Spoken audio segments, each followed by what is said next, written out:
Olá, boa tarde, noite, na paz do Senhor. Amém. Parabéns às mamães, mais uma vez.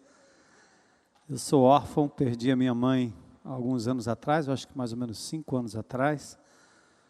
Mas louvo a Deus pelas mães adotivas, né? O que me adotaram ao longo da história. Eu tenho muitas aqui na IBC, mulheres de Deus, algumas que se levantam de madrugada para orar, interceder pela liderança. Outras que, de fato, sempre têm uma palavra de carinho, de conforto, de consolo nos momentos difíceis, aquelas que nos conhecem mais de perto. Louvado seja Deus por esse momento precioso. E hoje, antes da gente ler o texto, eu queria também destacar aqui uma mãe muito especial, que eu conheci agora há pouco. Eu vim entrando ali com o carro e... Normalmente eu uso esse estacionamento aqui, porque eu trago a vovó Palmira comigo, hoje ela não está comigo, mas eu entrei por esse corredor e vi um casal chegando numa carroça com um cavalinho, e a carroça tem 2 banquinhos mais baixos um pouco, e eu vi ele descendo, ela também, e ela atravessou para o lado de cá, pertinho desse lago que tem, e ele então... tirou a carroça assim para um canto, tirou o cavalo, né, desatrelou o cavalo e levou para abastecer, que é bem mais barato do que o que eu acabei de fazer num posto ali atrás, né? Eu vi aquela cena e eu voltei para conhecer aquele casal que eu não conhecia, o Antônio e a Marlene. A Marlene e o Antônio moram aqui atrás, nessa comunidade, um pouco mais para dentro ali. E eu comecei a conversar com eles. Eles têm 7 filhos, moram num lugar muito precário, estão ameaçados de perder a propriedade onde eles estão agora, porque o dono está vendendo a propriedade, pedindo para venda, e, pasme, né, o custo da propriedade é R$ 1.500. Então, eu perguntei se elas estavam engajadas aqui, estão engajadas no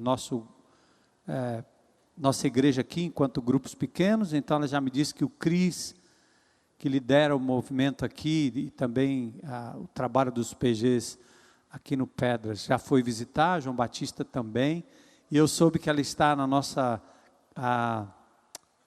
aula, nossa classe de alfabetização. Então... Seu Antônio tem um probleminha de coluna, mas está trabalhando com reciclagem. E eu queria colocar o nome dessa mãe, Dona Marlene, diante do Senhor. E na certeza de que o Senhor vai prover as suas necessidades. Segundo ela, nessa época de muito brejo. Ela está aí, Dona Marlene, está aqui, está me ouvindo, tá? Cadê ela? Está aí? Cadê a senhora, Dona Marlene? Cadê? Eita! Eu vou lá.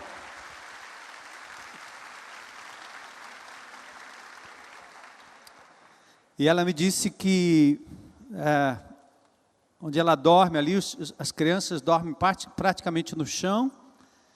Ela deu graças a Deus outro dia que ganhou um fogão aqui da comunidade dos irmãos, né? Então, ela está chorando. Vem cá, fica de pé, dá um abraço aqui em mim.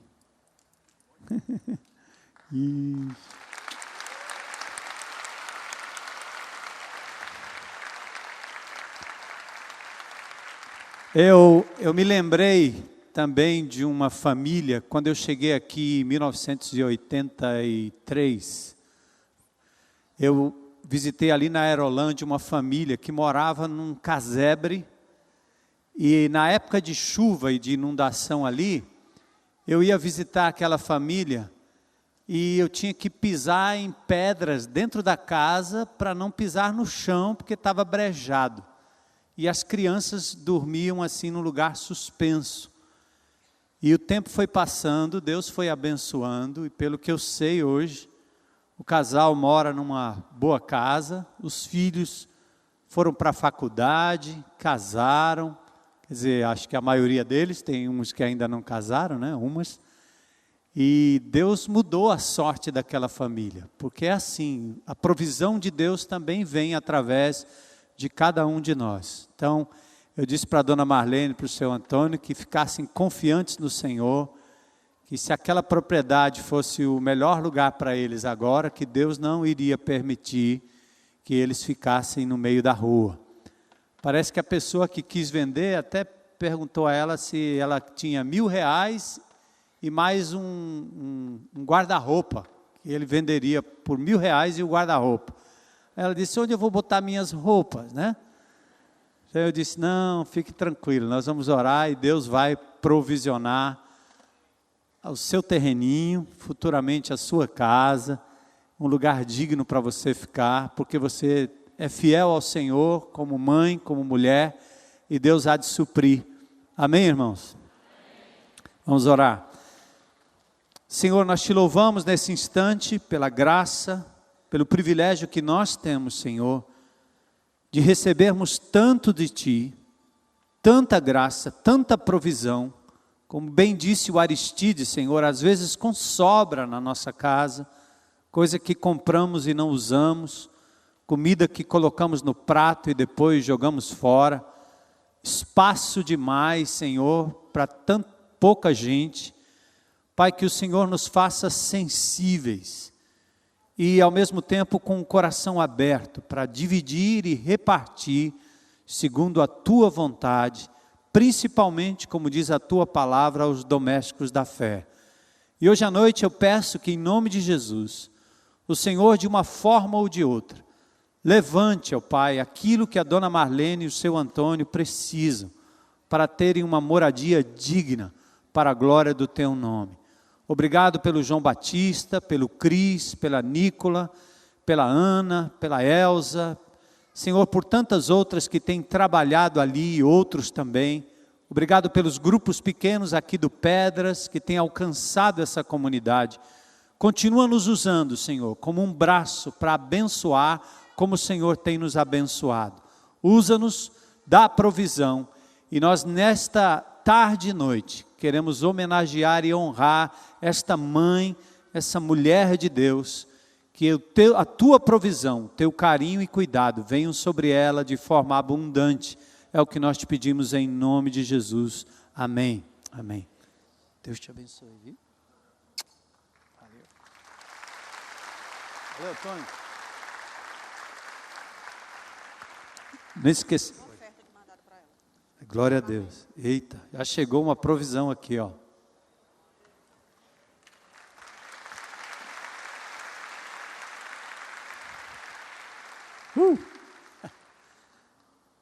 Deus há de... Ei, abram no Salmo de número 91.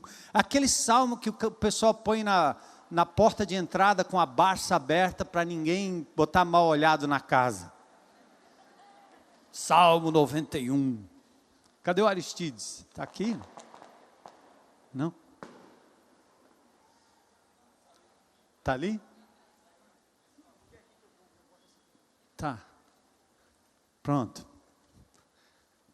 Enquanto o envelope vai sendo recheado aí. O Aristides. Salmo do número 91. Vamos ficar de pé para a gente meditar nesse salmo. E que momento de louvor tão precioso hoje, né? Aliás, como sempre. E vamos meditar nesse salmo. Eu vou ler na versão revista e atualizada, e os textos estão na nova versão internacional. Então, como eu disse, é sempre bom a gente ter uma ou duas versões por perto, não se incomodem com isso, faz parte. Cada versão procura da melhor forma, dar a melhor precisão da tradução dos originais, do hebraico, do grego. Então, nós não temos nenhum problema em relação a isso, tá bom? Tenha mais de uma versão em casa para ler a palavra de Deus, que é importante. O Salmo de número 91, que não sabemos se a autoria é de Davi ou se a autoria é de Moisés. Como o Salmo 90 é um salmo de Moisés, a oração de Moisés. Já o Salmo 91 é provável que seja dele também. Nós não temos certeza da autoria, mas essa altura nem importa, vamos ao que Deus registrou aqui na sua palavra. O que habita no esconderijo do Altíssimo e descansa à sombra do Onipotente, diz ao Senhor, meu refúgio e meu baluarte, Deus meu, em quem confio. Pois Ele te livrará do laço do passarinheiro e da peste perniciosa. Cobrir-te-á com suas penas, e sob suas asas estarás seguro. A sua verdade é pavês e escudo. Não te assustarás do terror noturno, nem da seta que voa de dia, nem da peste que se propaga nas trevas, nem da mortandade que assola ao meio-dia. Caiam 1000 ao teu lado, 10.000 à tua direita, tu não serás atingido. Somente com os teus olhos contemplarás e verás o castigo dos ímpios, pois disseste, o Senhor é meu refúgio. Fizeste do Altíssimo a tua morada, nenhum mal te sucederá, praga nenhuma chegará à tua tenda, porque aos anjos, aos seus anjos, dará ordens a teu respeito para que te guardem em todos os teus caminhos. Eles te sustentarão nas suas mãos, para não tropeçares em alguma pedra. Pisarás o leão e a áspide ou a serpente, calcarás aos pés o leãozinho e a serpente, porque a mim se apegou, com amor eu o livrarei, pô-lo-ei a salvo, porque conhece o meu nome. Ele me invocará e eu lhe responderei, na sua angústia eu estarei com ele, livrá-lo-ei e o glorificarei, saciá-lo-ei com longevidade e lhe mostrarei a minha salvação. Senhor, nós te adoramos pela tua palavra, ensina-nos a estarmos apegados a ela nos momentos de medo, nos momentos de terror, nos momentos de incerteza, nos momentos de dificuldade, Senhor. Que a tua glória resplandeça nesse lugar e que o seu nome, Senhor, seja proclamado, a fim de que as pessoas te conheçam como Senhor, Salvador, Onipotente, Altíssimo, Deus de toda a terra. Nós te adoramos, Senhor, em nome de Jesus. Amém. Podem sentar.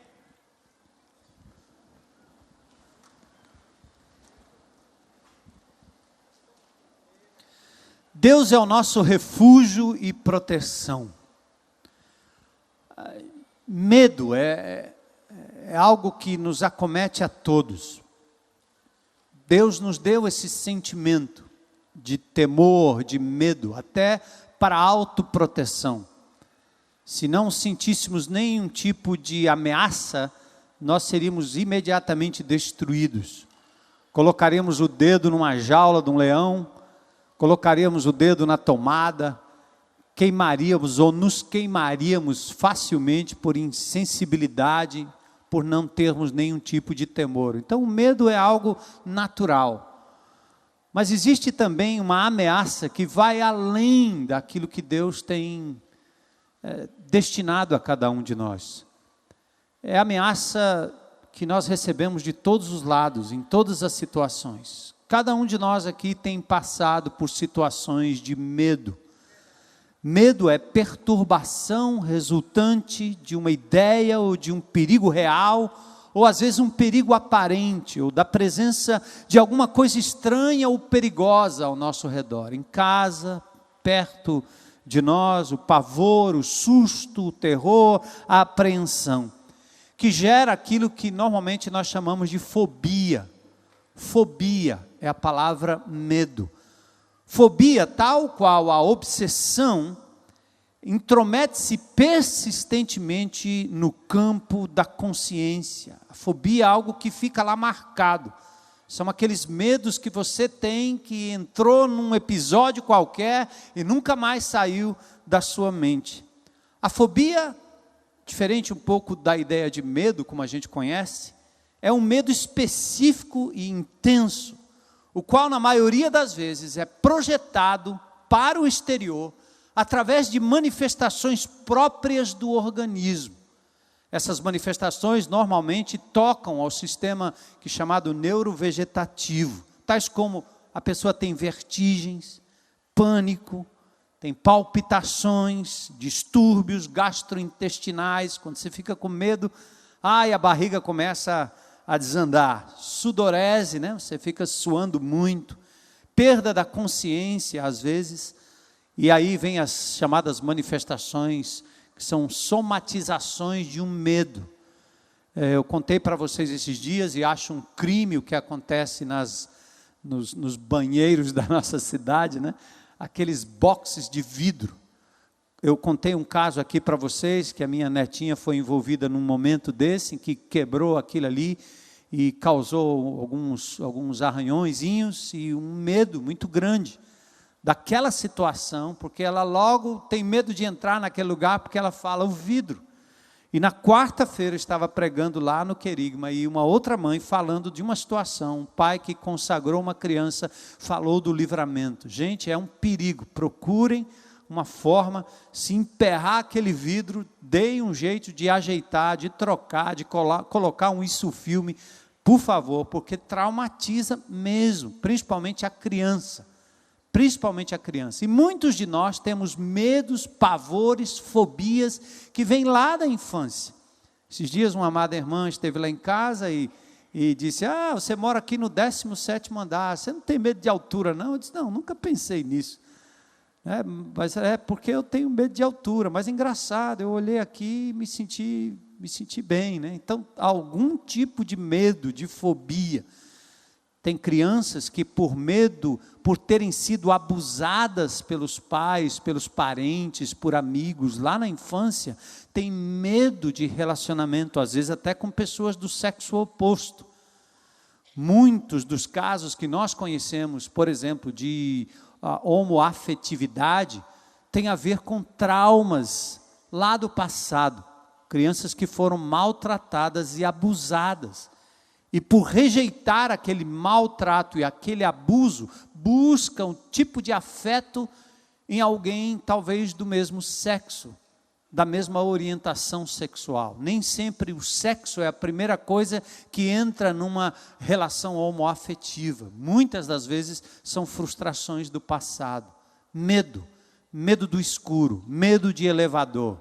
Eu conheci amados irmãos aqui que preferiam subir de escada 10 andares, mas não entravam no elevador, por medo, claustrofobia, medo de ficar num lugar mais preso, mais escuro. Eu imagino que muitos de vocês passam por isso. Mas além desses medos particulares, nós temos os medos, os temores mundiais. Pensa no terrorismo. Agora com a morte de do Bin Laden, né? Eu ia falando Barack Obama, né? O Barack Obama está vivo. Com a morte de Osama Bin Laden, o medo que agora está sobre a população americana, onde quer que ela esteja. Então, é um medo, é uma fobia mundial, que a qualquer momento os radicais islâmicos vão contra-atacar. Imagine viver debaixo desse medo, dessa coisa do terror. Eu ainda me lembro na época que nós visitamos o Egito, anos atrás, foi exatamente na semana em que mataram 64 turistas. E havia um medo tão grande que nós decidimos partir de Roma para o Egito, e porque nos perguntaram se ainda queríamos tentar entrar no Egito depois daquelas 64 vidas que foram ceifadas pelos terroristas egípcios. E a minha tese naquela época foi só que eles não iam matar 32 cearenses, porque já tinham matado 64, né? Não iam matar de novo. E a segurança estava no seu máximo, mas o ambiente era muito tenso ali. Então há um terror no sentido até da própria nação, de pessoas que vivem um terror do que vai acontecer com o futuro, o tráfico internacional, o terrorismo. E os temores naturais, medo de enchentes, como por exemplo está acontecendo lá em Pernambuco, como aconteceu no Rio de Janeiro, como aconteceu lá em Santa Catarina. Medo de um tsunami, medo de terremoto, como no Haiti, como no Japão, medo. Imagine você viver debaixo de uma tensão constante. Medos e temores nacionais, guerras, desgoverno, corrupção, temores éticos e morais. Nós temos medo, colocando filhos no mundo hoje, a gente fica pensando, puxa vida, o que será dessas crianças no futuro?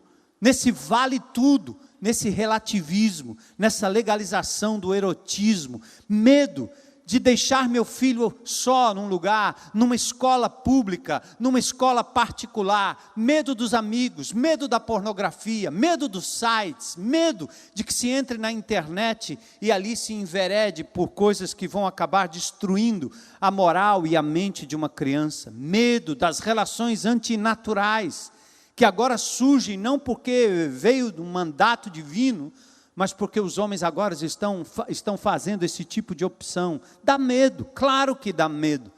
Temores familiares, a mulher com medo de ser traída, medo da morte dentro de casa, medo da doença, medo do desemprego, da violência, do abuso. Temores pessoais, como situações, lugares, ameaças, medo de ser derrotado, medo de falhar, medo do desemprego, medo da discriminação, medo de pessoas, medo de perder o sustento, medo de envelhecimento, algo que acometeu a minha casa há alguns anos atrás, crise do envelhecimento, a crise da meia-idade, medo de um diagnóstico médico, por isso nós não vamos lá para o médico para fazer aquela bateria de exames, como eu tenho que fazer agora essa semana, você fica pensando, e aí, vão descobrir o quê? Aí você diz, prefiro nem ir, quando vai descobrir, o negócio já está pior do que se imagina. Medo do diagnóstico médico, medo da perda, medo do sofrimento, enfim. Qual tem sido a sua situação de medo, de fobia? Este é um salmo que lida com o perigo. Este é um salmo que provavelmente foi originado na experiência dos salmistas, seja Moisés ou seja Davi. Aqui esse salmo começa com uma declaração pessoal, o salmista fala dele, depois ele se volta para nós, ele fala com você particularmente, fala comigo, de uma forma muito especial, e depois lá para o final do salmo, há uma mudança, em que Deus assume e ele fala, porque o que é mais importante, naquilo que nós vamos meditar aqui hoje à noite, é compreender primariamente quem fala, quem é a minha ameaça. Eu tenho medo dos meus amigos que me ameaçam enquanto meu pai não me protege, não me guarda, não está comigo. Eu deixo de ter medo de uma situação se alguém pega na minha mão e me conduz até lá. Eu contei outro dia que a minha netinha, quando estava com medo de entrar, eu ouvi aquilo ao longe, eu logo disse, espera aí, eu vou aí. E cheguei lá e me ofereci para tomar banho junto. Brinquei até, disse, você vai dar banho no vovô. E nós entramos juntos. E naquele momento eu vi que a confiança começou a ser ganha a partir do momento que eu disse, vamos lá, vamos juntos, vamos brincar juntos. Então, quando você desenvolve algum tipo de medo, de fobia, de incerteza, quando as coisas começam a somatizar na tua vida e você começa a sofrer com medo do amanhã, certamente você está ouvindo vozes do horizonte, vozes do plano humano. Teu patrão, tua mulher, teu filho, teu pai, a polícia, teu vizinho, o indivíduo de quem você pegou o dinheiro emprestado. Você está ouvindo a voz da ameaça. Lá no trabalho, lá na escola, dentro da sua própria casa. E a palavra de Deus, ela quer tirar você dessa situação de medo, de pavor, de escravidão, de algo que lhe impede de andar, de pensar, de crer, de rir, de avançar, porque você tem ouvido a voz humana. E o salmista te leva a ouvir a voz de Deus. Olha, uma frase que Jesus mais disse, era a frase, não temas, não temas. No Velho Testamento todo, nós ouvimos Deus dizendo aos homens, às mulheres de Deus, não temas, eu estou contigo, eu irei diante de ti, eu estarei na tua retaguarda. E amados, nós só vamos vencer nossos temores e nossas fobias quando a gente começar a ouvir a voz de Deus. E experimentar de verdade, enfrentar o inimigo. Eu me lembro anos atrás de uma mulher que teve um trauma tão grande, porque começou a passar pela mente dela pavor de estar na sacada do seu apartamento, lugar onde ela fazia crochê, onde ela ficava ali horas meditando. De repente um pavor, uma voz que dizia: atira-te, joga-te daí. Ela disse: pastor, estou com medo, eu não saio mais, as portas estão trancadas, estão fechadas, o que é que eu faço? Aquilo foi se tornando quase uma obsessão na vida dela. E nós começamos a ministrar através da palavra de Deus, através da oração. E eu me lembro que essa mulher, recitando a palavra de Deus, crendo no poder de Deus, ela venceu o medo, abriu a porta, sentou lá fora e voltou à atividade normal. Porque ela ouviu a voz do Senhor. Porque ela ouviu e Deus reforçou na mente e no coração dela a graça de poder rejeitar aquela voz que vinha na mente e poder viver aquilo que Deus queria que ela vivesse, a liberdade de estar ali naquela sacada. Claro que ela não estava ali brincando de bungee jump, nem estava ali limpando janela, ela não estava ali se debruçando e ameaçando, ou tentando a Deus num perigo tremendo, fazendo algo de risco, não, era simplesmente sentadinha e esperando aquele pensamento passar através da ministração da palavra de Deus. O salmista, tem vários salmos que falam disso, gravem alguns deles. Salmo 27:1, tu me cercas por trás e pela frente, e pões a tua mão sobre mim. Salmo 34:4, busquei o Senhor, e Ele me respondeu, livrou-me de todos os meus temores. É possível. Salmo 55:5, temor e tremor me dominam, o medo tomou conta de mim. O Salmo 118:8 diz, é melhor buscar refúgio no Senhor do que confiar nos homens. E às vezes os temores e os medos vêm disso, você coloca tanta expectativa no outro, na pessoa, no homem, no marido, na mulher, no amigo, no pai, no patrão, no professor, e quando você é frustrado, você agora fica marcado pelo medo. Por isso Jeremias diz, maldito o homem que confia no homem e faz dele o seu braço, o seu apoio. Bom é confiar no Senhor e não esperar muito dos homens. O amor maior vem de Deus, o cuidado maior vem dele.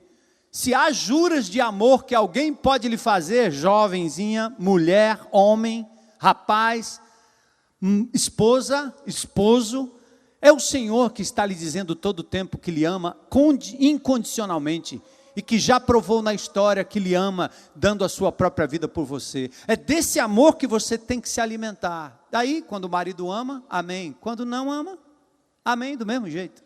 Porque o Senhor continua me amando.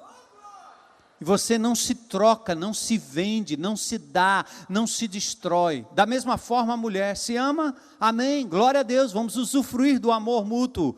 Mas se não vem, o Senhor continua me amando, o Senhor continua me valorizando. Salmo 22:5, clamaram a ti e foram libertos, em ti confiaram e não se decepcionaram. Coisa boa, né? Então vamos lá, Salmo 91. Primeiro, ele é o nosso refúgio.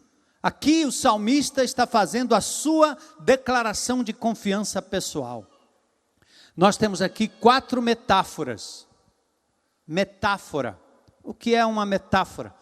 É uma figura de linguagem que transfere o significado próprio de uma palavra para uma outra significação em virtude da comparação com uma outra coisa. Exemplo. Rapaz, esse cara é um cavalo. Ele não relincha. Ele não tem 4 patas, às vezes parece. Mas o que nós estamos querendo dizer, como ele é um cavalo? É que ele é grosso, talvez, ele dá patada. Esse cara é um gato. Não quer dizer que ele faz miau. Eu estou usando uma metáfora. Gato nem sempre é bonito, mas tem alguém que acha. Ele diz que o gato, então, quer dizer que aquele camarada, ele é bonito, porque ele é um gato. Esse camarada aí é um... que mais que tem? É o quê? É um burro?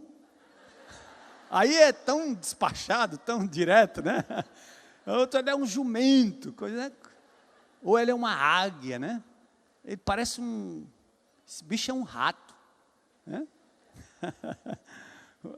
Anos atrás, o Jô Soares tinha um programa que falava dos corruptos, tinha um pássaro, né? Não era não? Ele carregava um pássaro, comparando. Por exemplo, você usa símbolos como o dragão, que é símbolo da inflação. Quando você quer falar de inflação, você fala do dragão, que consome, que devora, entende? Então, isto é uma metáfora. A Bíblia é cheia de metáforas, linguagem esta que nós usamos no dia a dia. Então, o salmo aqui que nós estamos lendo é um salmo cheio de metáforas, só para você entender na sua leitura. Ele fala do esconderijo, ele fala da sombra, ele fala do refúgio, ele fala de fortaleza, e às vezes são paralelos, né? Por exemplo, esconderijo e sombra. Depois ele fala de refúgio e fortaleza.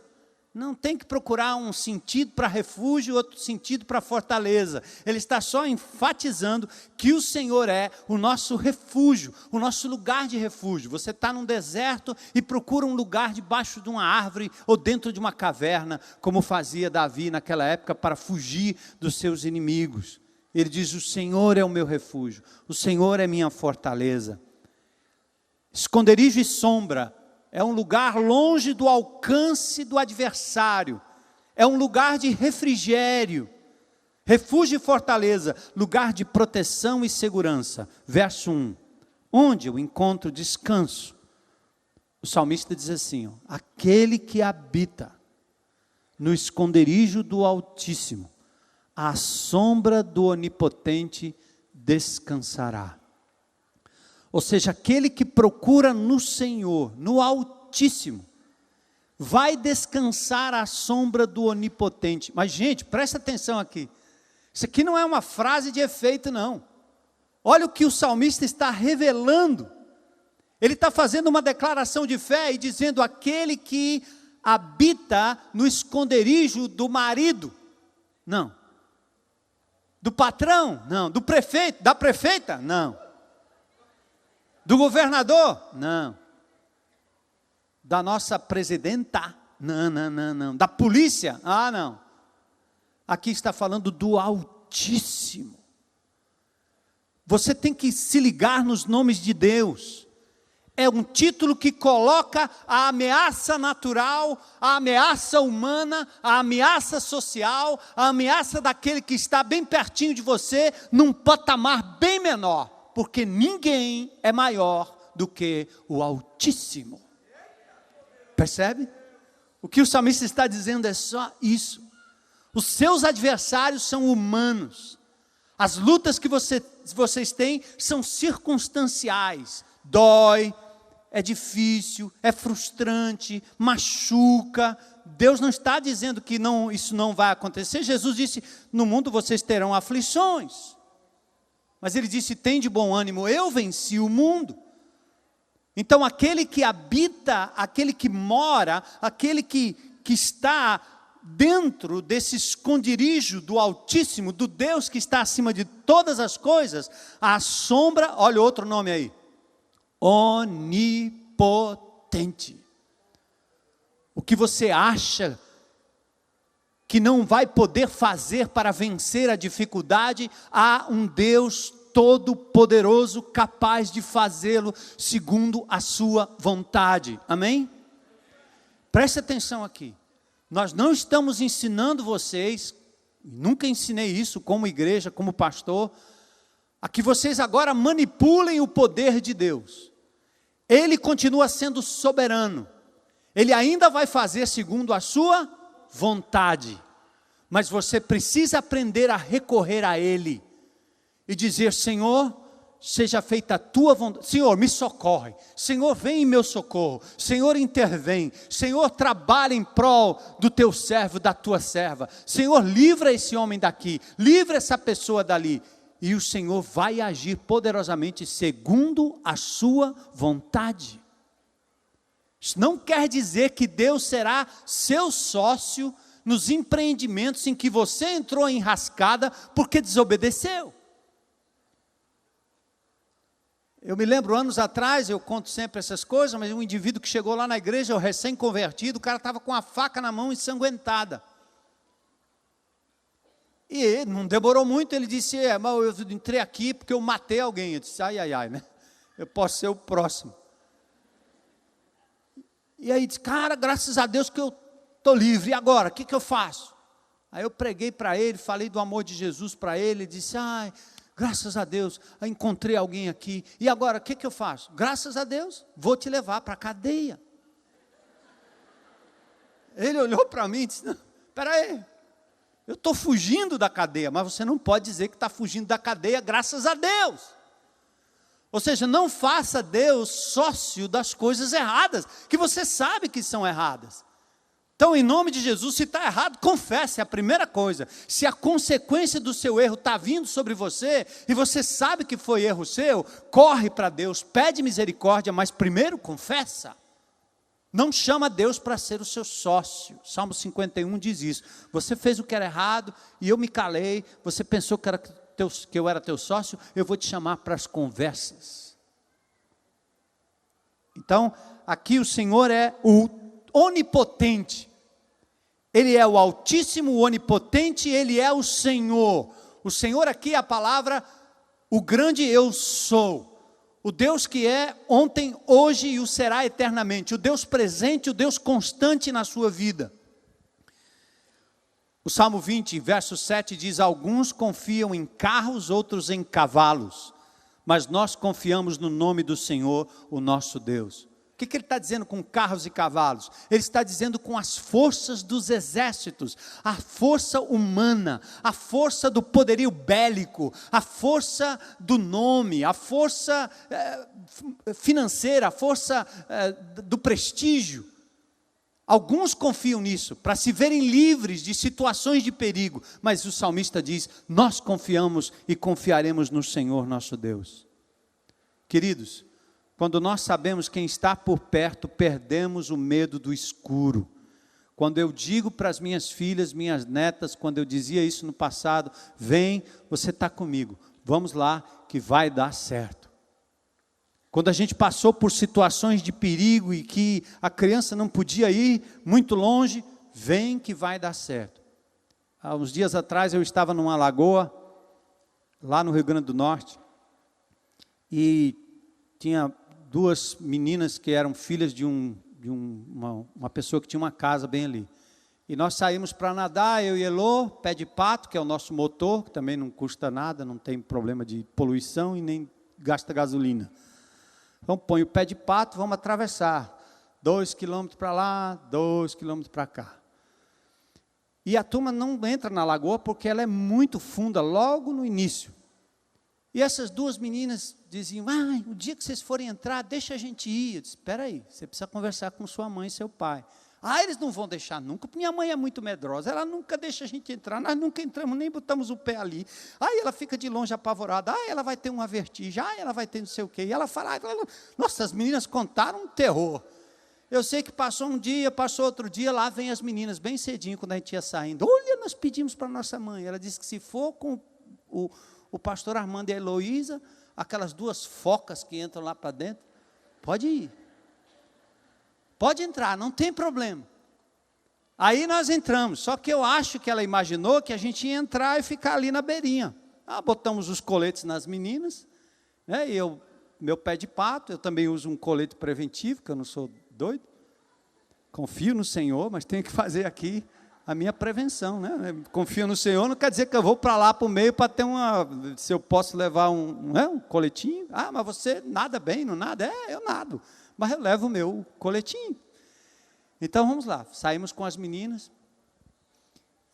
Quando nós passamos 5 metros, 10 metros, elas diziam, olha, nunca achei que a gente ia entrar aqui, eu tinha medo, mas agora, está com medo? Olha, estamos nos distanciando lá da bola, não sei o quê. Aí a menina disse logo assim, olha, minha mãe, se ela nos vir aqui, o que ela vai dizer? Eu já sei o que ela vai dizer. As meninas curtindo e a gente indo. Eu pensei comigo, não vai dar 10 minutos, a mãe vai aparecer. Nós já estamos lá no meio da lagoa, só aquelas cabecinhas, a mãe apareceu lá de branco, assim, olhando para um lado, para o outro, procurando. Eu disse, vamos acenar, porque ela está lá.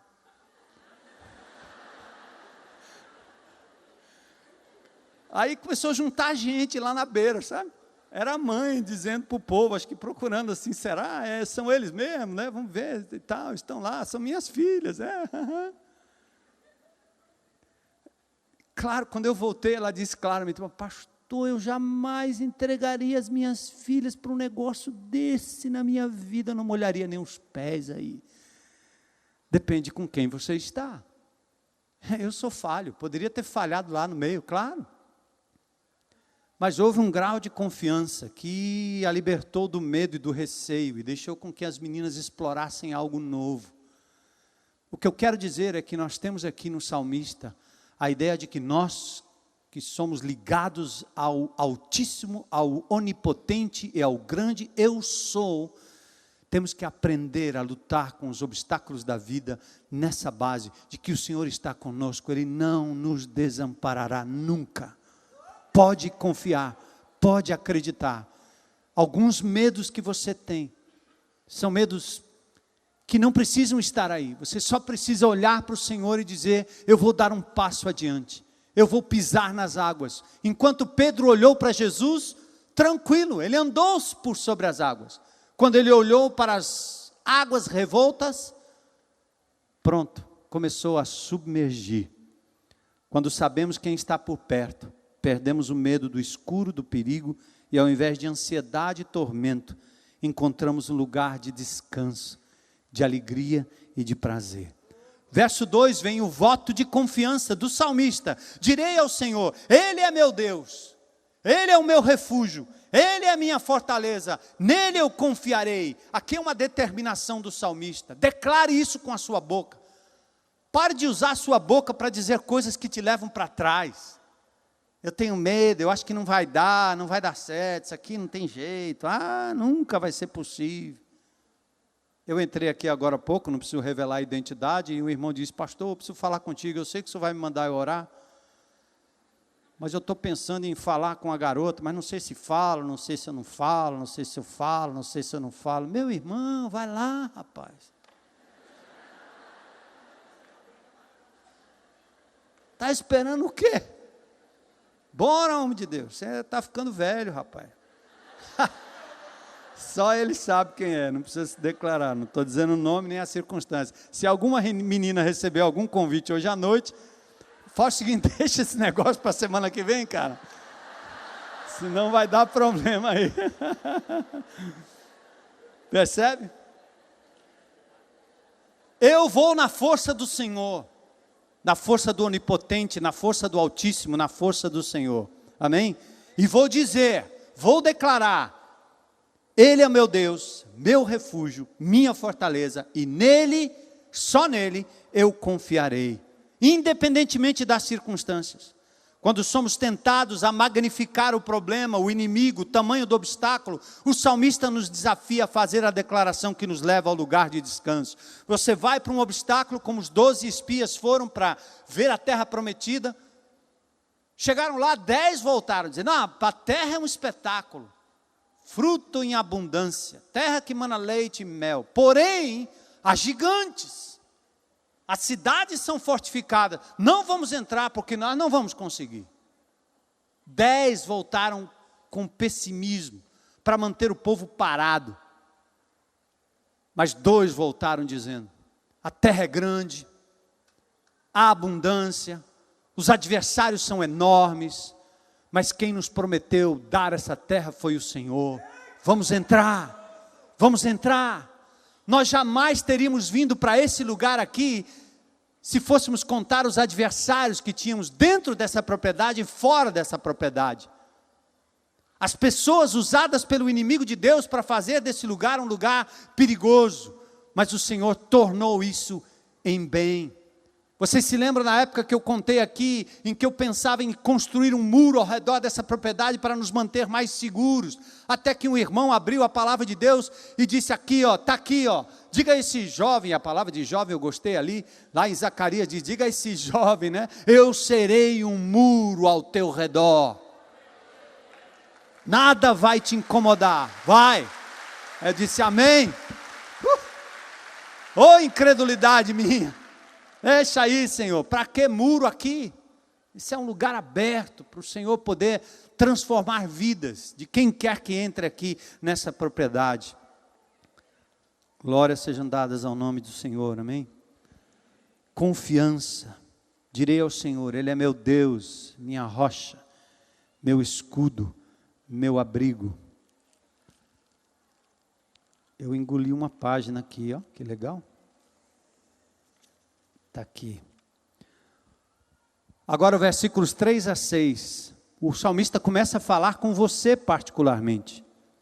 O salmista explica a sua declaração de fé e faz dela agora a sua experiência pessoal. Estou falando com você agora.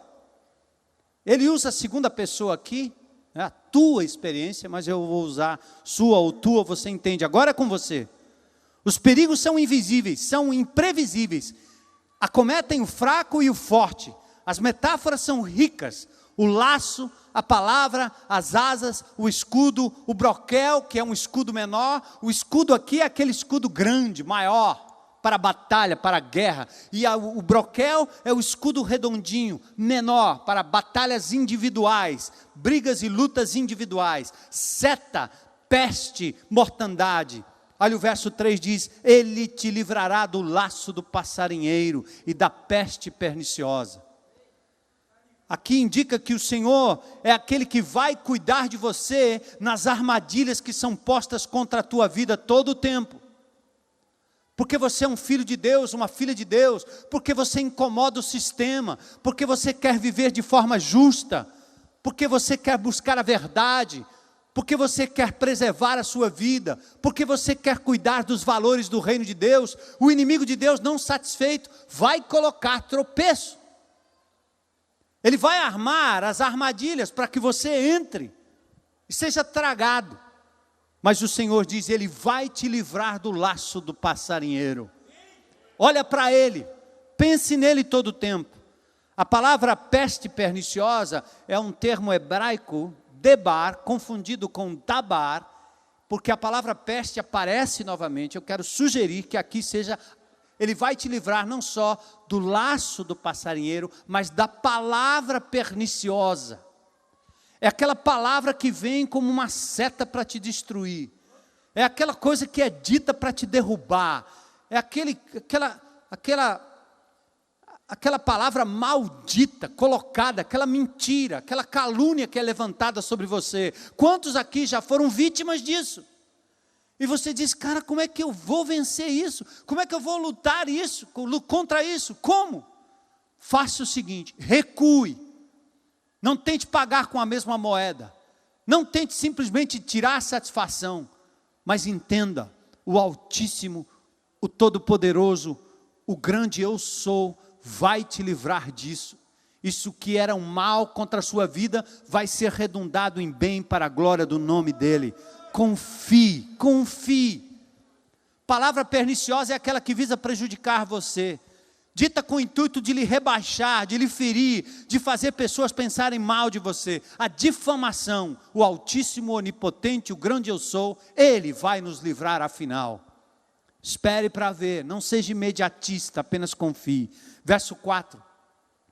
Ele te cobrirá com suas penas, debaixo das suas asas te confiarás, a sua verdade será teu escudo e broquel. Ou seja, use sempre a verdade divina como defesa, aquilo que é certo, aquilo que é correto. Não tema a verdade, não guarde segredo da verdade, revele exatamente a verdade, sobre o que quer que seja. Lembre-se disso, porque Jesus é a verdade, a palavra é a verdade. E nós temos aprendido a viver na verdade num mundo mentiroso, no mundo do faz de conta, no mundo da mentira, onde mentira é o que prevalece, mas o diabo é o pai da mentira. Nós somos servos do Senhor. Em nome de Jesus, igreja, fale a verdade sempre. A verdade vai prevalecer ainda que te matem, ainda que te prendam, ainda que lhes amarrem os braços, ainda que te mandem para fora, a verdade vai prevalecer e o Senhor não vai abandonar você. Creia nisso, porque o sofrimento será aliviado na sombra do Onipotente. Aqui diz que Ele vai cuidar de você como a águia cuida dos seus filhotes. Gente, aqui tem figuras esplêndidas sobre a águia. um animal fortíssimo, cujas asas chegam a 3 metros de envergadura, de abertura. Um animal que vive quase 70 anos, um animal forte, mas que pega os seus filhotes e os leva para uma rocha bem alta, bem longe do alcance dos inimigos. E a águia tem na sua figura, na sua metáfora, a própria pessoa do Senhor, que é comparado com uma águia, que nos cobre com suas asas, que nos mantém seguros lá no alto. Esse Deus maravilhoso que também não faz tudo por nós, como uma águia faz com seus filhotinhos, quando eles estão aprendendo a voar. A águia, quando eles já estão numa idade de voo, eles estão muito alto, mas muito alto, lá naqueles penhascos, lá nas alturas. A águia empurra os filhotes. Pense na situação de medo, daquele filhotinho olhando lá para baixo e dizendo, não vou nada. Tenho medo. A águia vem por trás e empurra o filhote, e ele despenca, porque ele ainda não sabe bater as asas. Sabe o que ela faz? Ela voa e vai por baixo, e quando ele está chegando perto de se arrebentar, ela os ampara pela asa e leva de volta para o alto, e até que ele aprenda a voar por si só. O que eu acho interessante é que viver como águia num ninho, é viver como um crente sem vitória. É um filhotinho que, já viu águia no galinheiro? A águia que é criada no galinheiro, ela só pula no puleirinho. O máximo que ela faz no galinheiro é... A galinha não voa muito longe. Mas Deus está olhando para mim, olhando para você e dizendo assim, eu quero te levar para uma rocha muito mais alta, para um patamar muito mais alto. Eu vou te levar lá, eu vou te criar lá, eu vou te fazer nascer ali. E dali eu vou te colocar em situações nada fáceis, mas para o teu bem. Você vai ser aperfeiçoado, você vai aprender a voar, e quando você estiver voando de verdade, você vai dar graças a Deus por aquelas cutucadas que eu lhe dei, fiz descer, porque jamais eu te deixaria se arrebentar lá embaixo, porque eu sou o teu Deus, o onipotente Deus, o altíssimo Deus, o Senhor Deus. Glória a Deus, amém. Obrigado, Senhor. Glórias ao teu nome. Uma rocha mais alta que eu, coisa maravilhosa. Ele te livrará do laço. E aqui não terás medo do terror de noite, nem da seta que voa de dia. Aqui parece um ataque mental. Medo à noite, a insônia, o terror, o medo do amanhã, medo de ser vencido, medo de perder, medo de não conseguir superar aquela situação difícil.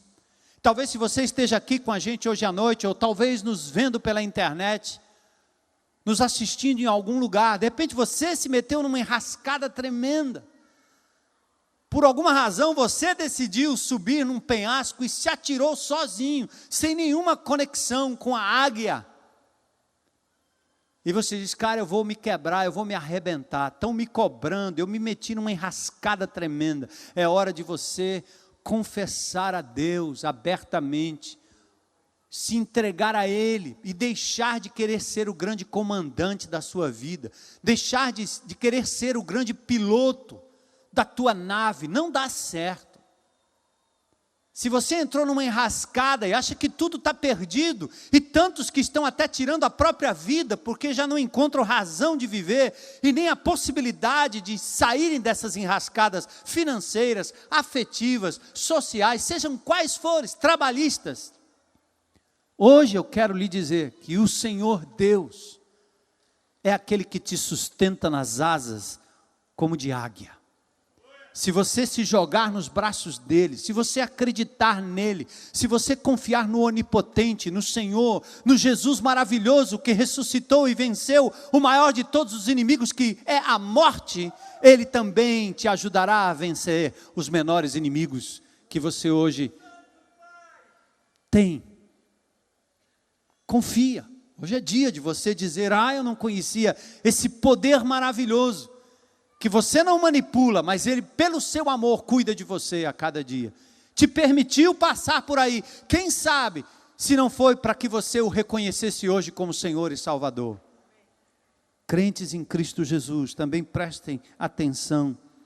Nem a peste que anda na escuridão, nem a mortandade que assola ao meio-dia. A presença, o poder, a palavra de Deus nos livram dos medos que invadem nossos pensamentos, aqueles padrões de pensamentos derrotistas, as fobias inexplicáveis, choque, escuro, trovão, elevador, altura, relacionamentos, perseguição. Em nome de Jesus, se você tem essas limitações na sua vida, creia que Deus não lhe criou para ficar num galinheiro.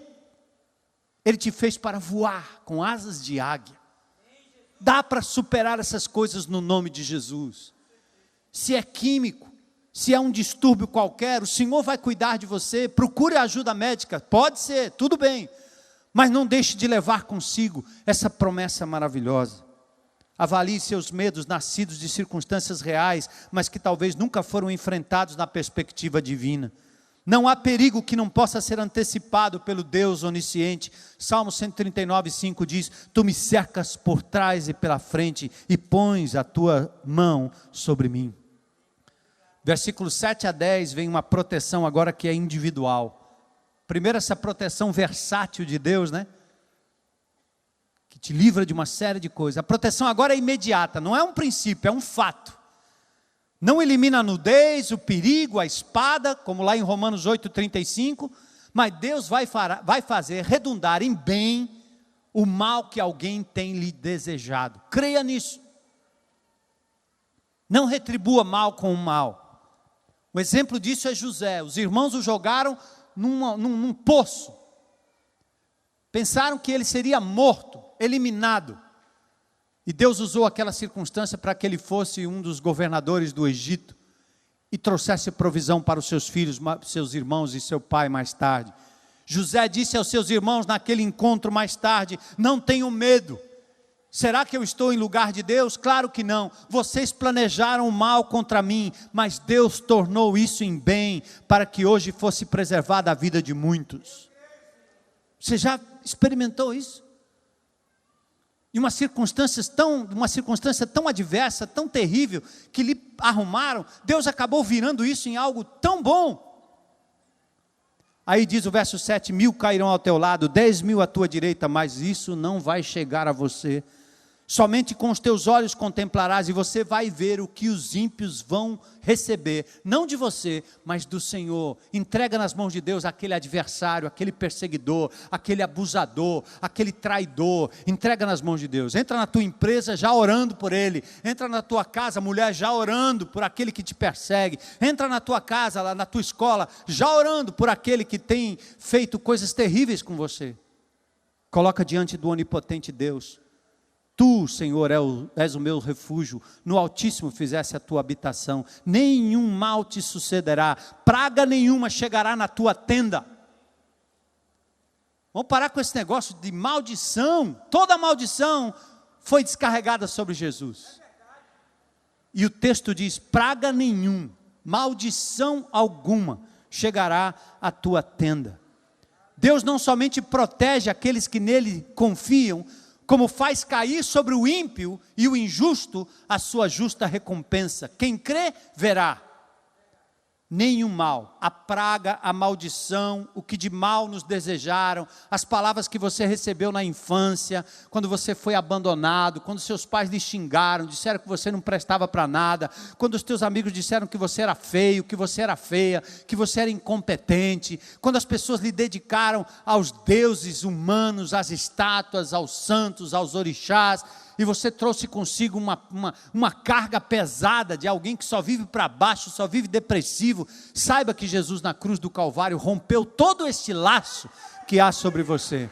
Praga nenhuma, maldição nenhuma te acometerá.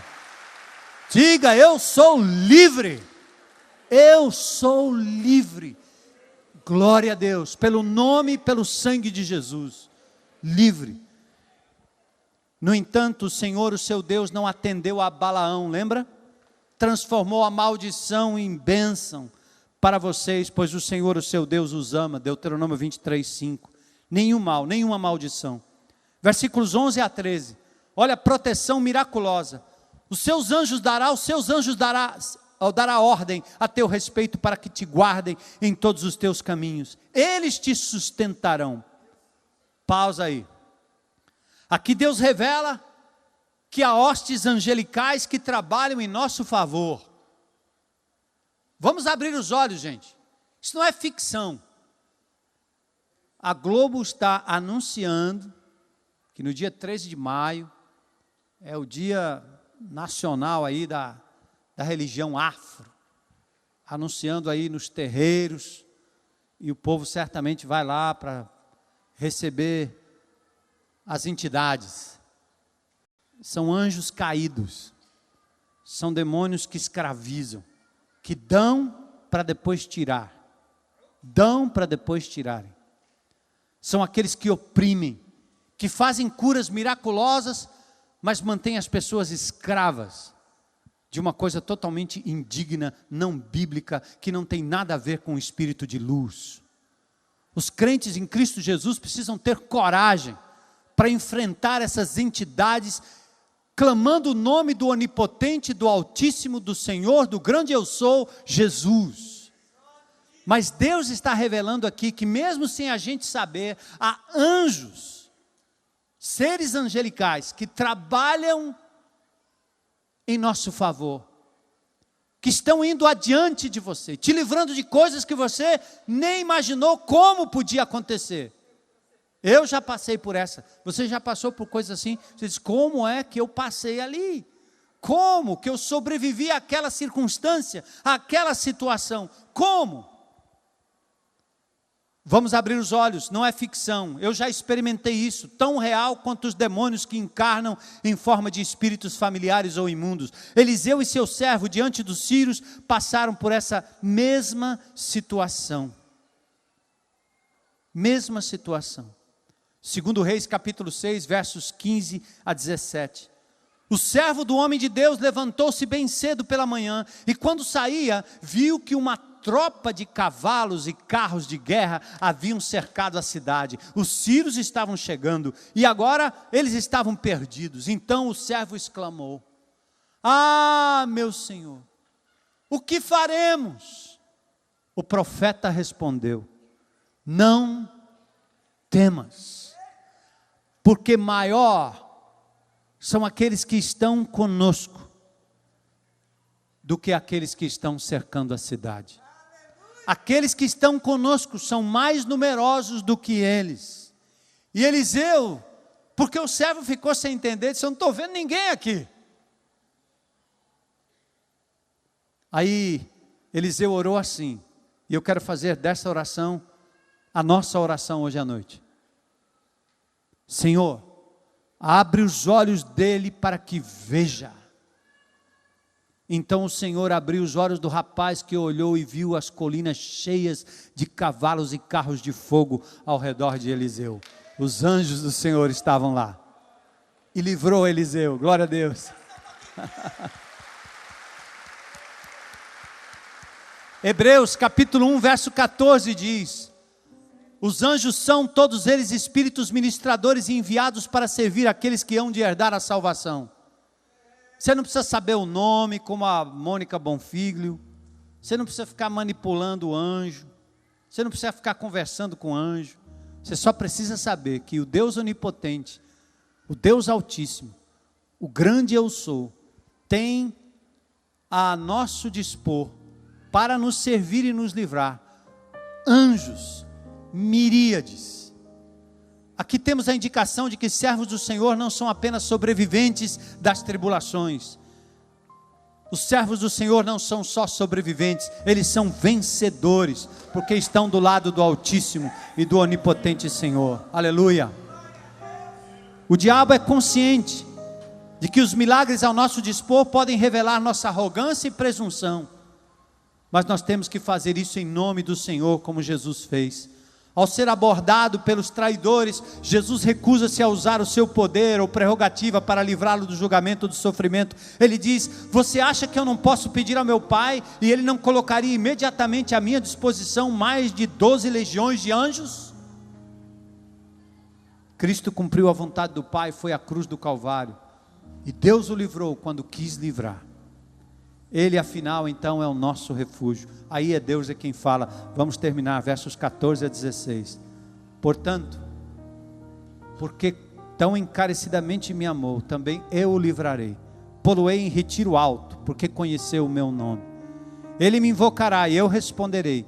Estarei com ele na angústia, dela o tirarei e fartá-lo-ei de longura de dias e lhe mostrarei a minha salvação. 3 coisas, grave aí.